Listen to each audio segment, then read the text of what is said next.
SAMFund for facilitating this presentation. Brendan, thank you so much. But before you get going, I just want to officially welcome you and introduce you. Sorry about that. Oh, yes, I'm sorry. Jump the gun I don't want there. you to have to introduce yourself, but I do want to welcome you on behalf of the SAMFund. So before I give you your intro, Brendan, I just want to introduce myself and Michelle to everybody who's listening to the webinar. I'm Samantha Watson. I am the Executive Director of the SAMFund, and with me is Michelle Zietler, our Program Director. Hello, She'll be fielding questions from you guys throughout the presentation. I'll talk a little bit about that. And all of our contact information is on our website, which is www.thesamfund.org, so you know who's talking and where to find us. The SAMFund, for those of you who don't know, is a nonprofit organization based in Boston. Our programs are nationwide. We provide direct financial assistance and free online support and education to young adults who are struggling with the financial aftermath of cancer.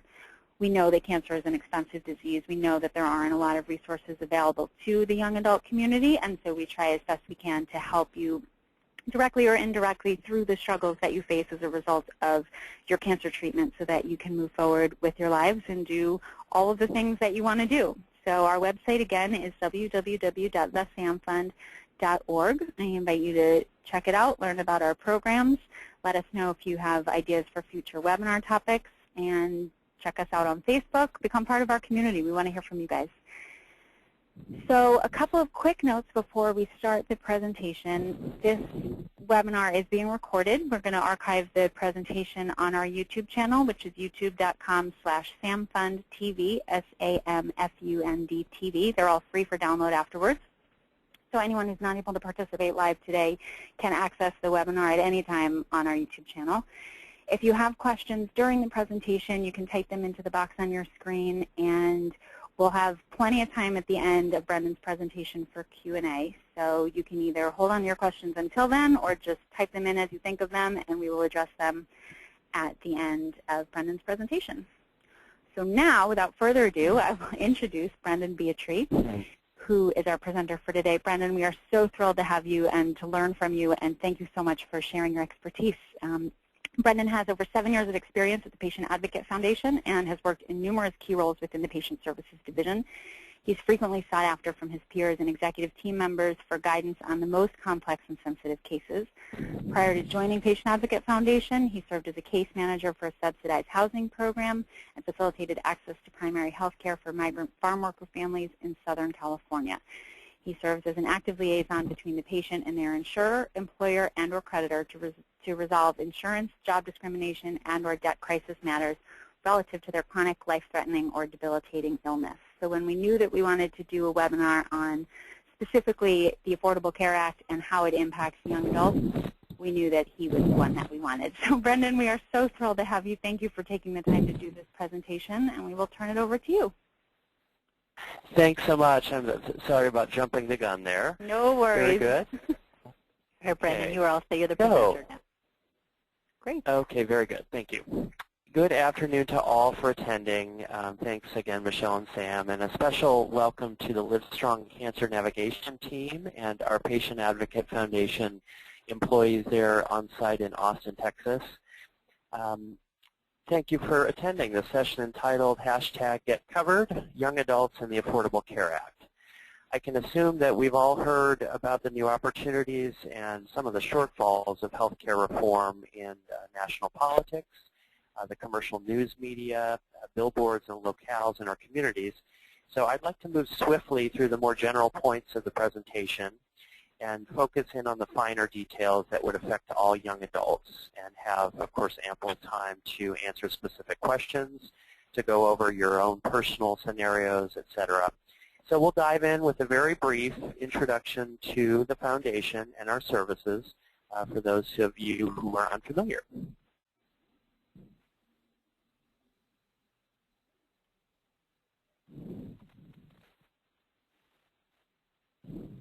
Okay, so our mission, Patient Advocate Foundation, seeks to safeguard patients through effective mediation, assuring access to care, maintenance of employment, and preservation of their financial stability relative to their diagnosis of life-threatening or debilitating illness. And I would say that probably 4 out of every 5 patients who reach out to us have some form of cancer, but we also help patients with pulmonary issues, cardiac concerns, diabetes, autoimmune disorders, rare genetic illnesses, etc.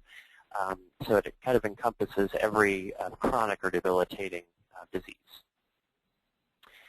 And as you see, we've, since our inception in 1996, we've provided this direct sustained assistance to nearly 800,000 patients.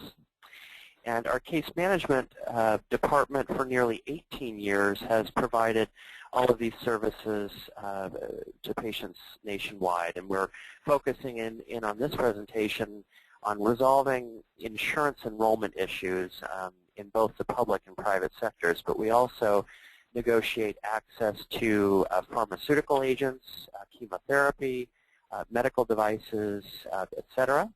We have coding and billing specialists on our team that negotiate, sorry about this pop-up, I'm going to get rid of this here. We have coding and billing specialists that handle pre-authorization approvals and resolutions, and we have disability experts on our team that expedite applications for SSI and Social Security disability. We coordinate benefits. We help draft insurance appeals for patients.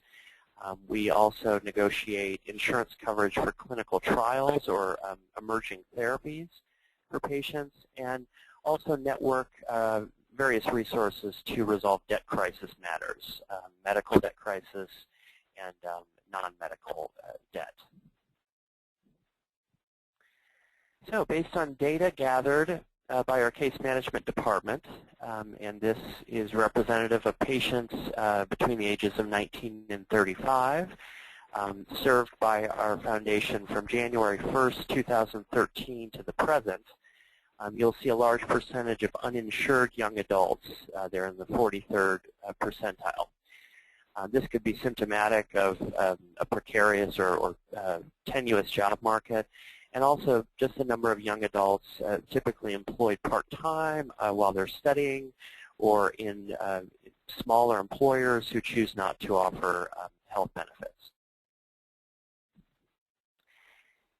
And the data that we gather around patient issues, also from January 1st, 2013 to the present, you'll see that a large chunk of the pie graph is associated with young adults or related to lack of insurance. You'll also see the 35% chunk there associated with insured patients who may not have been adequately insured. They may have had catastrophic only benefits, higher deductibles, and or unmanageable out-of-pocket expenses. Now, young adult coverage. So under the Affordable Care Act, many of you already perhaps know, but all family plans that cover dependents can now add or keep their children enrolled on their policy until they turn 26 years of age. Adult children can join or remain on their parents' plan, even if they're married, not living in their parents' residence. They may be attending college or university away from home. They could be not financially dependent on their parents, or eligible to enroll in their employer's plan. It's important to take note that if you're attending college or interning or relocating permanently out of state and you choose to remain on your parents' policy, you really want to pay attention to your insurance network. It may be beneficial to have the most possible, the most open-ended plan possible, perhaps a PPO with a very broad network of providers, or if you choose to move out of state, you may actually choose to enroll in the health insurance marketplace in your new state of residence. And the new extra protections for patients. Now, all of these protections are effective January 1st of this year. You cannot be denied coverage due to any pre-existing health history, any conditions that you had prior to this date. You cannot be charged higher premiums due to familial history or gender. You cannot be denied coverage of routine care costs for approved clinical trials. And I guess we could define an approved clinical trial as a phase 1 through phase 4, a trial that is conducted in relation to the prevention, detection, or treatment of cancer or other life-threatening disease. That could be a federally funded trial sponsored by NCI or the National Institutes for Health, or it could also be a clinical trial that's conducted under an FDA investigational drug application. Also, you'll have coverage of preventative services at no out-of-pocket cost. Examples of those would be the BRCA1, BRCA2 mutation genetic testing, which is now a mandated benefit for women and men deemed high risk. You'll also have no-cost coverage for such things as blood pressure screening, cholesterol screenings, diabetes type 2, HIV and STI prevention screenings, tobacco use, diet counseling, things such as that. You'll have no more lifetime or annual limits on coverage for essential services, and you'll also have the right to appeal health plan decisions.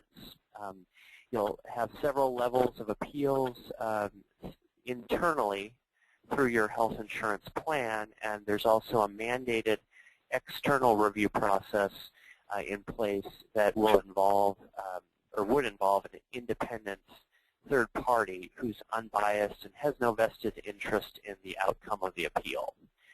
So that's kind of a new mandated protocol. I think that became effective at the beginning of 2012. And also, as time goes by and as insurance plans adapt to some of these new benefits, there's genetic testing for colorectal cancer. There's other tumor marker and molecular profiling that is not officially mandated currently, but may become more widely authorized for coverage by insurers post-Affordable Care Act. So all of these kind of targeted marker testing and molecular profiling will become more of the rule of thumb for coverage. So the minimum coverage mandate, and this has been kind of a hot button topic lately, and it may not be as vital for our audience today because we really want to push the continuity of coverage, and we want to make sure everyone's fully insured to cover their ongoing needs and monitoring and such. But as of January 2014, most individuals are required to have this comprehensive coverage, or they'll be subject to a fee. So you'll have to have some level of insurance, either through your employer, through Medicare, Medicaid, the Children's Health Insurance Program, typically for those folks under the age of 19. TRICARE, which is a military benefit or a VA coverage. You'll have to have an individual policy or a plan in the marketplace, or you'll be subject to a fee when you file your 2014 return. Now, some people may qualify for an exemption from the fee, and there are quite a few of these examples, standard exemptions as well as hardship exemptions, and you can visit those online at www.healthcare.gov/exemptions. Just a few of these would be if you were uninsured for less than 3 months out of the year, or if the lowest price coverage available to you would still cost more than 8% of your household income, if you're a member of a federally recognized tribe, if you have certain religious objections, et cetera, et cetera. And so there are quite a few exemptions that you can visit at that link. Adjustments, if you receive an overpayment or underpayment associated with a tax credit, will occur when taxes are filed. And the fee is imposed for every month above and beyond the third month that you're uninsured during the year, and they increase in each year moving forward. So it's important to know that if at the beginning of the year you didn't have coverage for a couple months, and then you became employed seasonally or temporarily, and then lose that employment during the course of the upcoming school year, let's say, it's important to know that if you're uninsured for more than 3 months, that you still would be imposed a monthly fee for being uninsured. And very recently, there have been some news about hardship exemptions, and given the fact that the marketplace websites and web systems have had some errors in functionality and some misdirection, you can actually apply for a hardship exemption if you believe that the plan options available in the marketplace in your area are either more expensive than any other policy that you have available, or if you just consider these other policies unaffordable to you. So that's important to know. There are quite a few people I foresee that will qualify actually for a hardship exemption. And here it breaks down the numbers, the fees in plain terms. And the income calculation here is based on 1% for this year, at least in 2014, of your adjusted gross income that exceeds your personal exemption and standard deduction. So in the example to the right, if you're a young adult in your 20s or 30s with income at about $20,000, you would subtract your standard deduction as a single filer of about, I believe this year it's $6,100, and then on the remainder of your income, you would factor that 1%, and that's the type of fee that you would be paying in 2015. And then it ramps up in years to come, and these fees are capped at bronze premium levels in future years. So that gives you kind of a breakdown of the fee schedule. And so we dive right into the health insurance marketplace. As an introduction, we'll kind of go through this rather quickly. You'll have the ability to know your upfront what your costs and benefits will be before choosing a plan.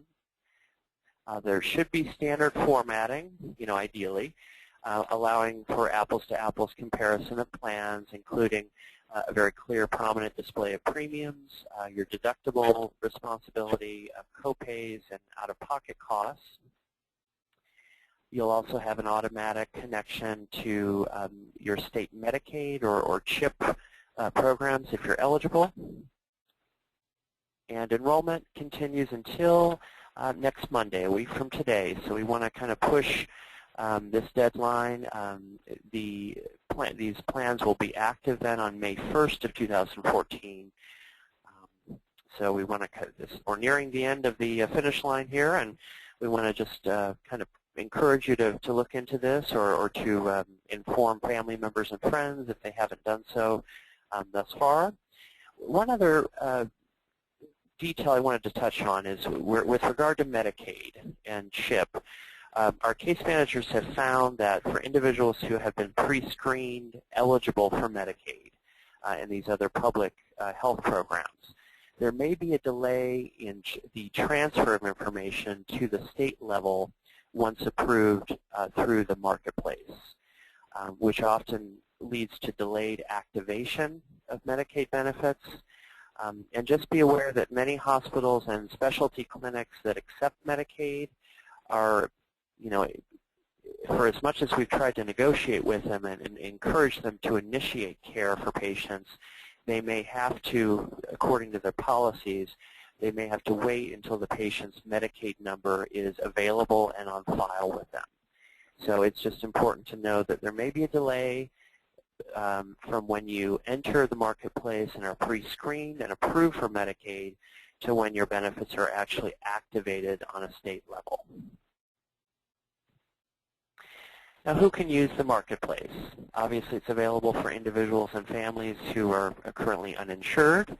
or those who had been previously declined insurance coverage due to a pre-existing condition, or charged higher rates based on gender. Again, those that are eligible for Medicaid in their state.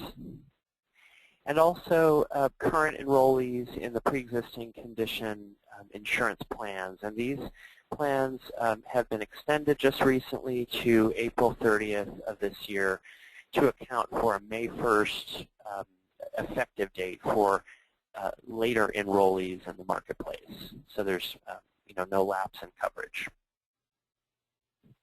And also, it's also for those who currently have non-comprehensive or limited coverage. You may be insured as an individual.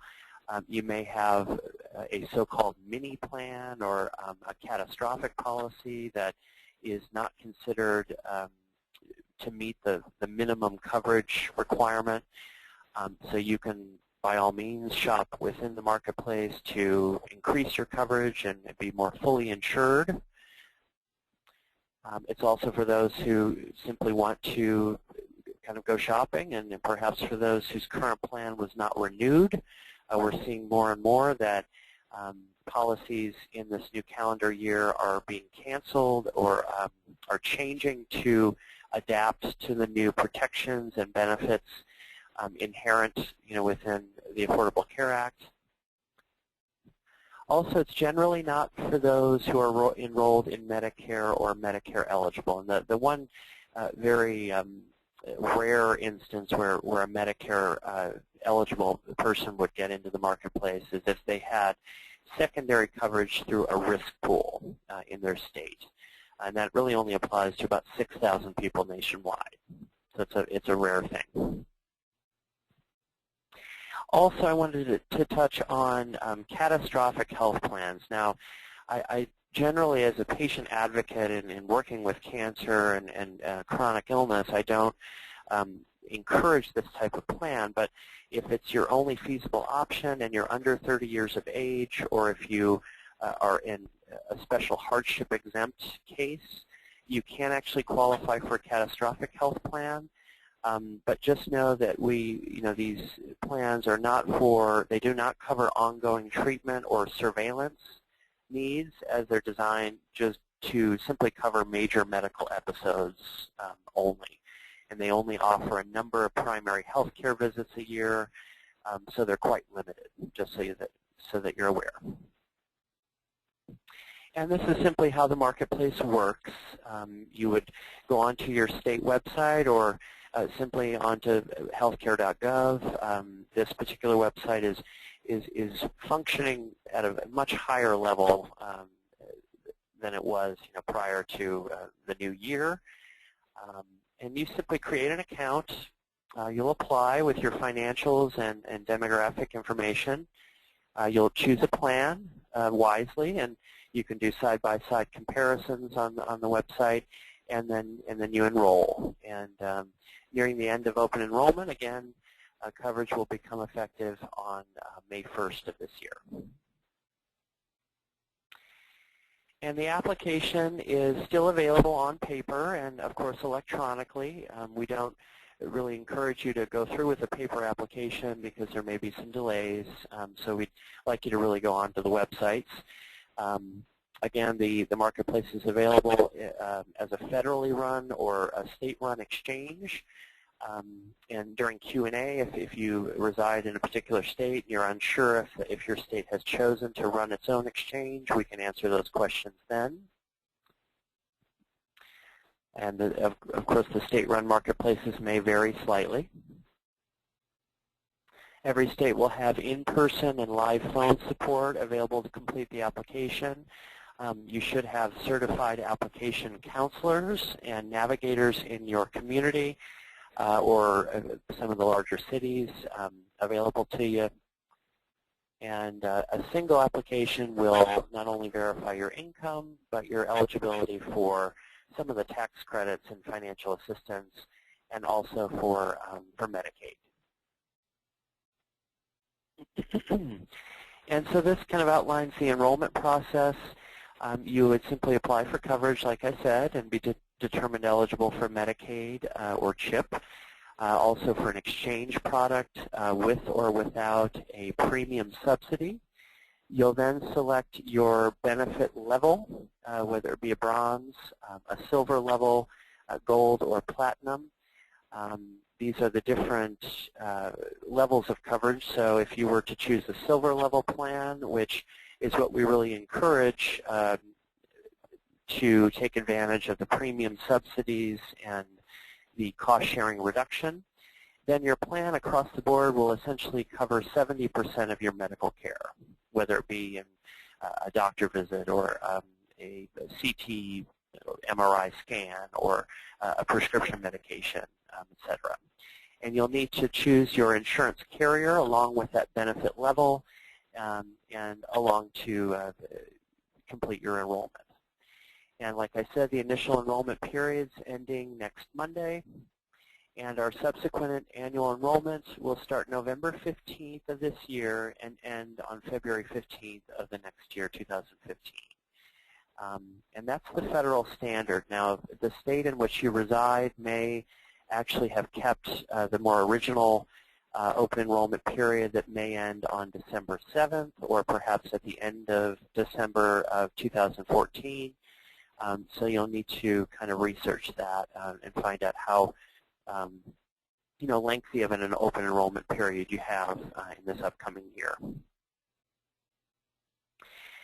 And so every qualified health plan must offer the same package of essential health benefits, and these are all, there are 10 basic categories of benefits that are mandated by every health insurance plan, and they include ambulatory or outpatient services, emergency, hospitalization, maternity and newborn care, mental health and substance abuse, screening and treatment, prescription drugs, rehabilitative and habilitative services.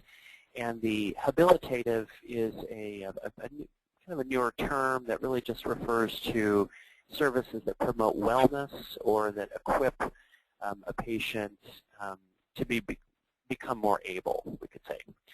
Lab services, preventative services and chronic disease management, and pediatric services, including oral and vision care.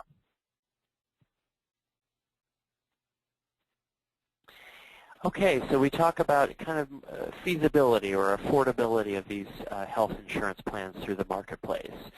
Like I said, there will be financial help available, and that will come in the form of tax credits to lower the monthly premiums qualified individuals will pay.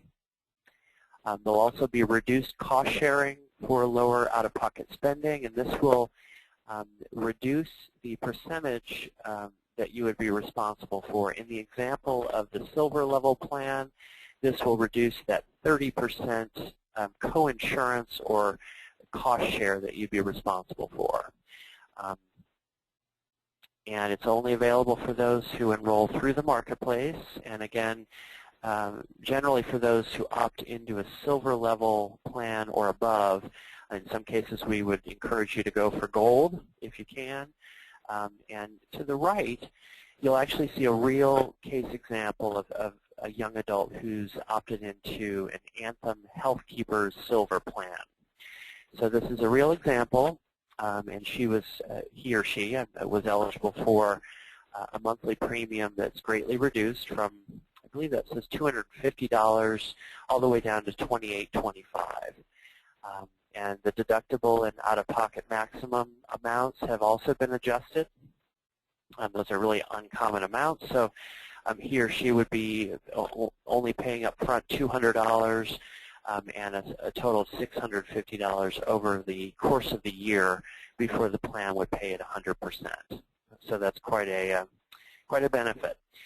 And if you're curious to know, prior to shopping and kind of comparing these plans, there's a really wonderful subsidy calculator which will allow you to know what your premium really would be prior to enrolling in a policy. And that can be found, and I can give this to you during Q&A, but it can be found at www.kff.org/subsidy. /interactive/subsidy-calculator. And I'll be repeating that throughout the presentation. And with regard to the premium tax credits, this is an insurance tax credit that will lower the monthly cost of your premium. It's a credit that you can take in advance, or you can actually hold off and take advantage of this credit when you file your taxes in 2015. It's your choice. And the eligibility is based on your household income. So you'll be eligible for this credit if you fall between the 100% and 400 percentile of the federal poverty level, which for a single individual or an unmarried individual or household, that is about $11,600 to $46,600 for a year. Again, as I mentioned earlier, you generally need to opt into the silver level tier or above, and you must be ineligible for government-sponsored coverage, affordable employer-sponsored coverage, or other such minimum essential benefits. And now, in tandem with the premium subsidy is this cost-sharing reduction. Now, to be eligible for this, you must also be eligible, and in many cases you will, for the premium subsidy. Now, this eligibility for the reduced cost sharing has a higher guideline of 250% of the federal poverty level, which, again, for a single individual is about $29,000 a year. And again, you must enroll in the silver level plan or higher. Now, this is going to be of major importance for those of you who, or for family or friends that we know, who missed the original open enrollment period and need to enroll, if possible, throughout the year. Patients will have a window of time where they may be eligible to enroll outside of the traditional period. And these are for folks who experience a qualifying event, and that would include marriage or divorce, the gain or loss of a dependent. You may gain lawful presence in the U.S. by adjustment of your immigration status, for example. You may lose access to your employer coverage. Perhaps your employer had to declare bankruptcy, or let's say your COBRA benefits have expired, which is an extension of your employer policy. There may many circumstances by which you might enroll, under a special circumstance. You might have a shift in income, either an increase or a decrease that changes your eligibility for premium subsidies.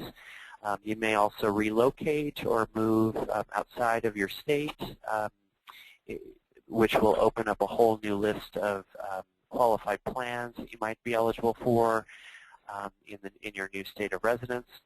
And then, of course, if there were enrollment errors in the marketplace and other exceptional circumstances, and we've seen that that's already been the case.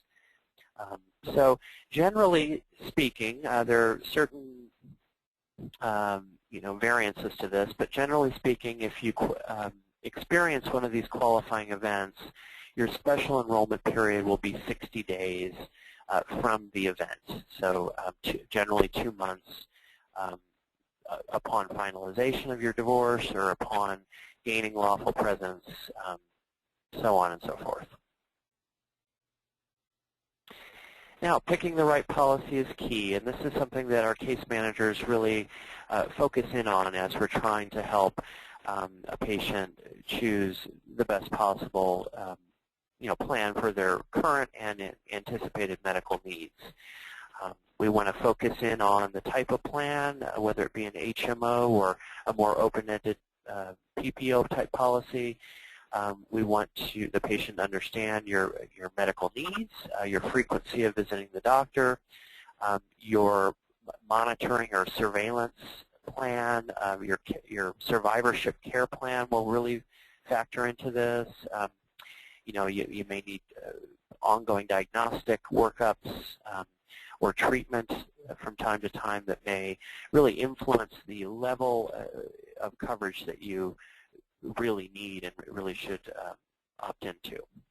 You want to review your drug formulary for medications and match those with your current needs. You want to understand how to read that, usually that one-page or two-page insert, which is generally called the Summary of Benefits and Coverage. You want to review your covered and non-covered benefits and any exclusions that you may still have in your policy. There may be coverage examples for pregnancy or managing a certain illness. And you also you really want to read the entire insurance plan document instead of just glossing over your one-page summary of benefits. And so there will be enrollment assistance, there is, in fact. The Marketplace toll-free call center is a good resource. Case managers, myself included, we've had some difficulties with errors in the system and the system not being able to identify a certain patient or a certain account. But generally, you can call the toll-free call center and receive pretty prompt attention. And of course in English and Spanish with an additional 150 languages via language line. You'll also have access to certified assisters and navigators in your local area that are able to give you impartial information, referrals to appropriate entities, and then in-person assistance with appeals and with the application itself.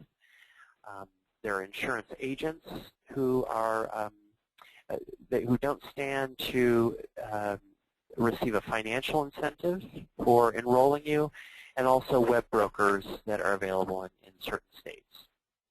And of course, you can always go to healthcare.gov for those states where the federal government is running their exchange or your own state marketplace website. And also insureUsToday.org from Patient Advocate Foundation, and we'll go into detail about that. So with regard to direct enrollment, our case managers have found that with all of the functional errors and misdirection and limited access with the federal and state marketplace web systems, it may be easier or quicker to direct enroll through an insurance carrier. I've actually encountered this myself, and just to know that all requirements for health insurers, that they've got to display comprehensive info about each plan, and that will include your premiums and cost-sharing advantages, the summary of benefits and coverage, a provider directory for each policy, and enrollee satisfaction survey results and quality ratings so that you can really shop wisely. And so who is performing direct enrollment? Now, there may be fewer entities than you may expect due to their own dependence on the marketplace eligibility systems. There's a pilot program for insurer direct enrollment that's happening in, I believe, currently only 3 states, and that's Ohio, Florida, and Texas. And those are states that have deferred to the federal government to run their exchange. And also there are web brokers, getinsured.com, Health Sherpa, eHealth. There are quite a few others that I just didn't list there, so you might want to take notice of those. And I wanted to kind of touch on the existence of web brokers. Now, these agencies or assistance organizations are available to allow a consumer to enter their own basic personal information on a web broker site. There are some pros and cons to involving a web broker, and of course these brokers might help raise awareness of the marketplace, and they may increase the number of consumers who enroll, obviously, but they also can receive compensation and be sort of incentivized, which may allow them to market and favor one carrier or one insurance plan over the other. It may influence how web brokers market to and enroll their customers. So after step one, the web broker site actually uses a secure connection to redirect the patient or consumer to the official marketplace website in that state to determine eligibility and financial assistance, so the premium subsidies and the reductions in the cost share. Then the marketplace will securely transmit this determination to the web broker, and then the consumer is redirected to the web broker to view his or her qualified health or list of health plans. The consumer would choose a plan. Then the web broker would submit that selection to the back to the marketplace, which is then forwarded to the insurer for final enrollment. So ideally, it's supposed to be a very seamless process and very smooth. So I just wanted to touch briefly on the Small Business Health Options Program, and this really to address the perspective of the employee and not necessarily the small business owner. So it's important to know that employees of small businesses who employ between 1 and 49 full-time employees, these small businesses will never be, well, unless there's a change, will never be mandated to offer coverage. So it's important to know that if you work for, let's say, a restaurant or a clothing retail business or an auto body shop or, et cetera, that you'll still have to go through the individual marketplace to get your coverage or be subject to a fee. So that's really important. If you're employed by a mid-size business between 50 and 99 full-time employees, just recently there was a change postponing their own requirement and mandate until 2016. So if you work for a mid-size employer, you want to kind of speak with your HR department and get a feel for what your employer has chosen to do or what they may choose to do in upcoming years. And then you'll see the information for larger employers there as well. And so for the businesses, they'll have the same choices among qualified health plans, the same access to tax credits, and the same consumer protections that individuals benefit from. So just to sum it up, and these are just basic points here, the marketplace is a new way to find and purchase health insurance. Qualified individuals and employers can shop for health insurance that fits their budget. Some states have established their own marketplace or perhaps will be establishing their own marketplace in years to come with their own kind of variances and flexible rules. And individuals may be eligible for lower costs on their premiums and cost share on that co-insurance amount that would be responsible to them otherwise. And there's assistance available to help you get the best coverage for your needs. There are quite a few web resources, and I know that we've obviously touched on these. Healthcare.gov obviously is something is a website you can use to answer many of your basic questions, I would say, regarding enrollment and financial assistance and special enrollment and exemptions, et cetera. You can also sign up for updates at healthcare.gov/subscribe on Twitter, Facebook, YouTube, and the Health Insurance blog.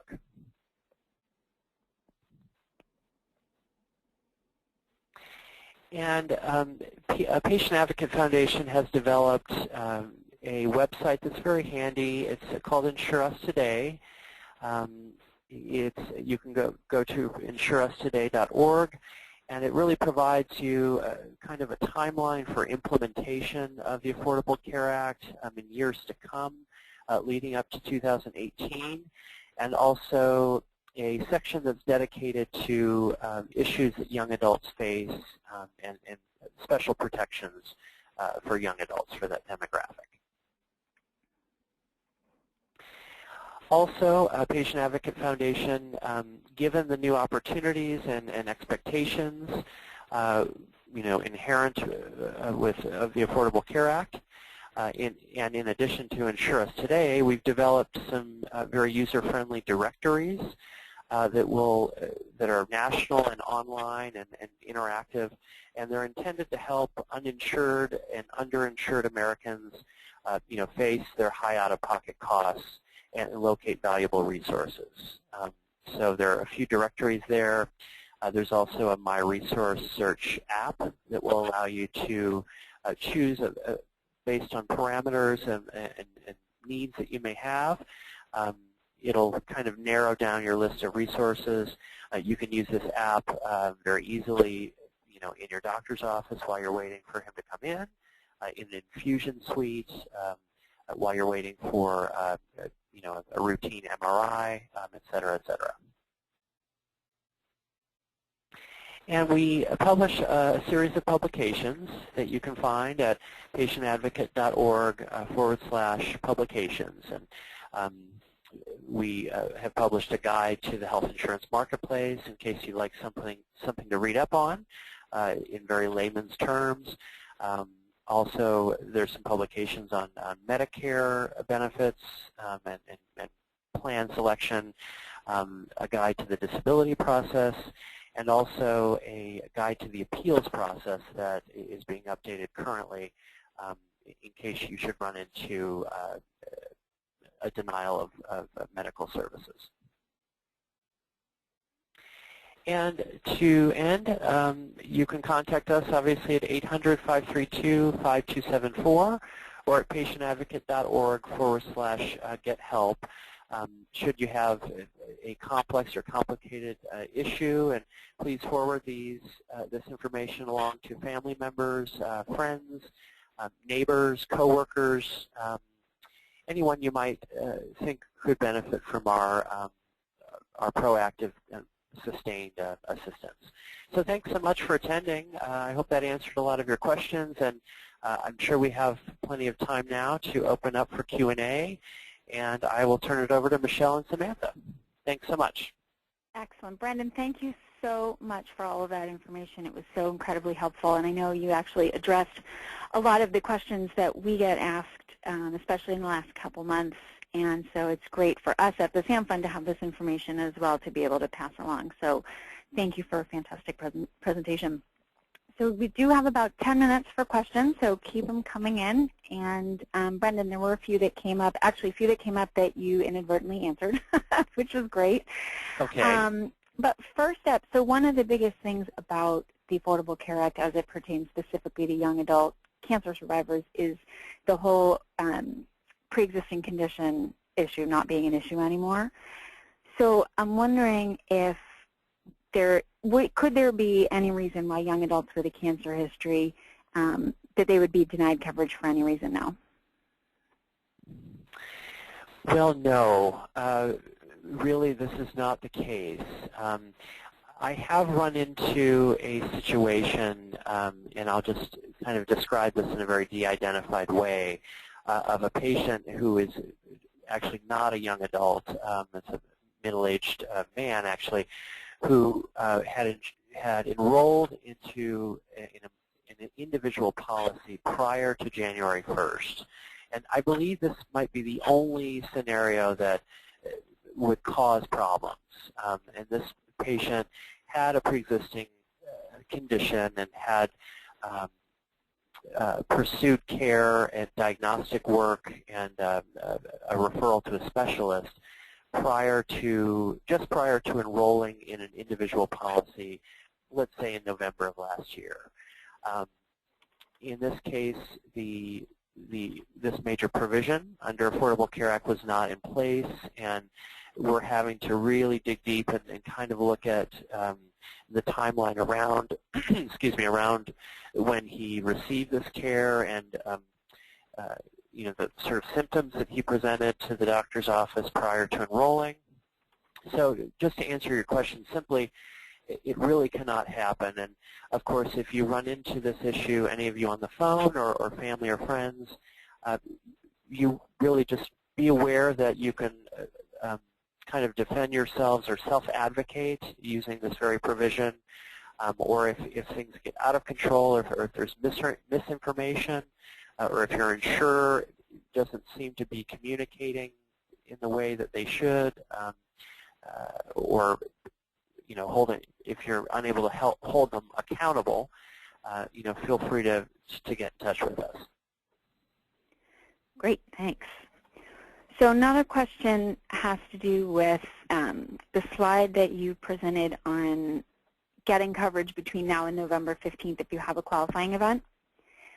If March 31st passes and somebody doesn't get coverage and also doesn't have a qualifying event, are there any options for them to get coverage before the next open enrollment period? Well, not technically through the marketplace. If you don't have one of those qualifying events, and there may be new qualifying events and gray areas there that develop over the course of the year, but typically if you don't meet one of those circumstances, or if your situation doesn't apply, then you can actually enroll in the private sector, outside of the marketplace. But then again, if you do that, if you purchase an individual plan outside of the exchange, then you would not be eligible for the financial benefits, the subsidies, and cost sharing. But many folks might experience, a change in income, or there are many different circumstances that would qualify. So just stay tuned to the new changes that happen over the course of the year, and know that outside of the marketplace, you still would have that opportunity to enroll in a qualified health plan. Okay, great. So can you talk a little bit about the differences between the bronze, silver, gold, and platinum level plans? Sure. Well, these are, metal tiers. So the bronze level is the lowest possible minimal essential coverage at 60% that you can opt into, and then it goes to silver at 70%, to gold at 80%, and to platinum at 90%. And these are all, in insurance terms, they're actuarial values, and it's just simply the insurance value of the plan. And again, it's important to take note that in the silver and gold level range is probably where most folks with health needs or health history will want to opt into. These are the most comprehensive policies, and of course if you fall in a certain income range, then you'll qualify to have your that 30% or 20%, depending on your plan, to be reduced by these federal credits and subsidies. I would also mention that not in every state will there be, for example, a platinum level plan. Our case managers have found that folks who really want the best possible platinum level insurance, which covers typically 90% of your services, some of those plans are not available in all areas of the country. So it really just depends on your current needs and what's feasible for you. Because I would encourage you, especially if you've had health history, if you are a survivor of cancer, if you have ongoing diagnostic or surveillance needs, if you see a kind of a varied team of specialists, if you have multiple physicians involved, a cardiologist, a rheumatologist, an endocrinologist, a reconstructive surgeon, all of these folks involved, that you really want to go for the highest level that you can incorporate into your budget. Great. Well, I know, I've heard several people say, actually many people say recently that, for all of the sort of confusion and information overload and just sort of the newness of the Affordable Care Act, it's totally game-changing for the young adult cancer survivor population because of the age increase, because of the pre-existing condition clause. And so it's overwhelming for sure, but it is also so exciting. So thank you so much for taking the time to sort of distill this down for us and to give our listeners sort of the guidance that they need to take the next steps to get covered. So we really, really appreciate it, You're Brendan. welcome. Thank you to everybody who listened. Just a few quick notes. Anyone who either has been listening for the past hour and wants to take a look back at something that Brendan said, or anyone that's listening to this afterwards can do so at the samfund.org/webinar or youtube.com/samfundtv. These will be recorded and available. Well, this has been recorded. It will be available for free download. So please, again, as Brendan said, feel free to share far and wide with anyone you think that could benefit from this information. Also wanted to ask you guys to please take a minute to complete our post-webinar survey. The link is on the site right now. And we really do take your feedback very seriously, and we want to know what ideas you have for future webinar topics. We want to know if this presentation format was helpful, and we really take your feedback into consideration when we design future presentations. So the link, again, is on the page right now that you're looking at. It will also be emailed to you tomorrow. So please take a couple minutes. It probably won't even take you a couple minutes. Please take a minute and fill it out and give us some feedback.